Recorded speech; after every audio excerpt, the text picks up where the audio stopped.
Imagine waking up every single day in a place designed to break you, a vast, endless ocean of sand baking under a crushing heat, where survival feels less like a goal and more like a punishment.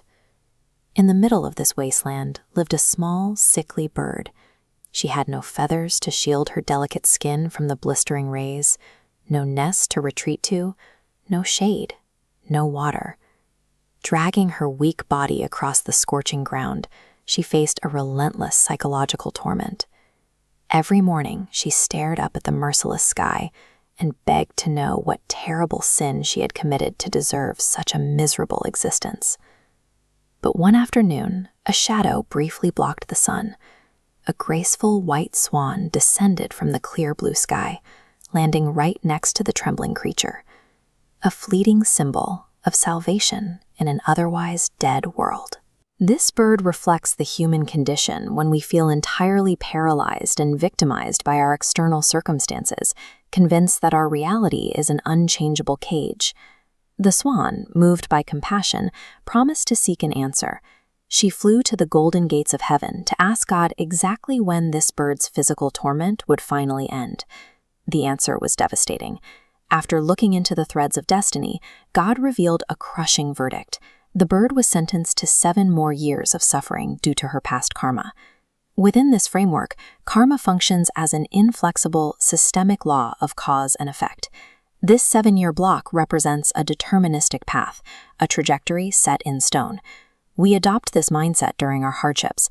We view challenges like poverty, chronic illness, or isolation as fixed sentences we are forced to serve until the clock runs out. God realized that delivering this 7-year timeline would be the final blow. Knowing the exact duration of an inescapable misery would destroy the bird's remaining spirit. The absolute certainty of an inescapable negative future can be more lethal to human survival than the actual pain of the present moment. The swan returned to the desert with a different kind of tool. Instead of a timeline, she gave the bird a 5-word mantra to repeat in every situation, pleasant or painful. Thank you, God, for everything. The bird was understandably confused. It seemed impossible to find genuine thanks for a universe providing only heat, thirst, and bare skin. This gap represents psychological friction. High external adversity and low internal acceptance creates friction that drains our energy. But repeating the mantra builds internal acceptance, gradually dissolving that friction from the inside out. The bird followed the advice through freezing nights and scorching days. She pushed the words through her dry throat until the sounds carried weight. Inner peace originates from the systematic dismantling of our resistance to the present moment, rather than the immediate removal of the hardship itself. After weeks of this practice, a shift occurred. Even though the desert remained barren, the bird's bitterness was replaced by a strange, quiet strength. Then the external environment mirrored that internal change. Massive, dark rain clouds rolled over the horizon, shading the cracked desert floor. A heavy rain drenched the sand.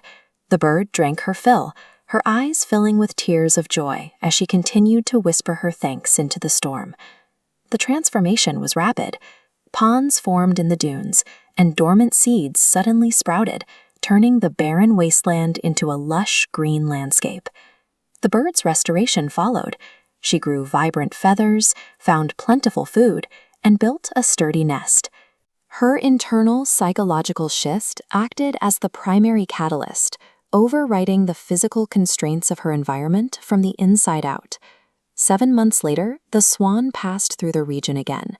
She searched for a dying bird, but instead found a vibrant paradise, unrecognizable from the desert she had left behind.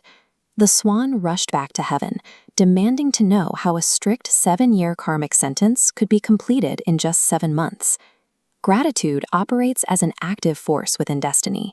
While karma is the momentum of past actions, gratitude introduces a new momentum that dissolves rigid timelines.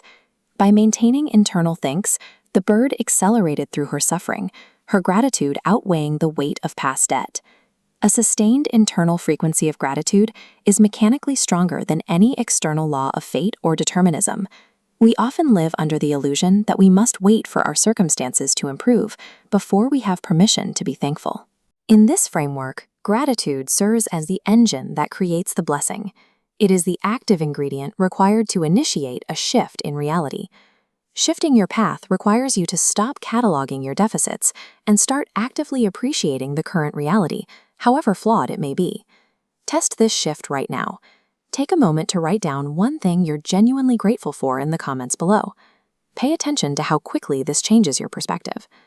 Transforming your reality rests on a single pivot point, carrying the seed of the garden within your mind, even while standing in the desert.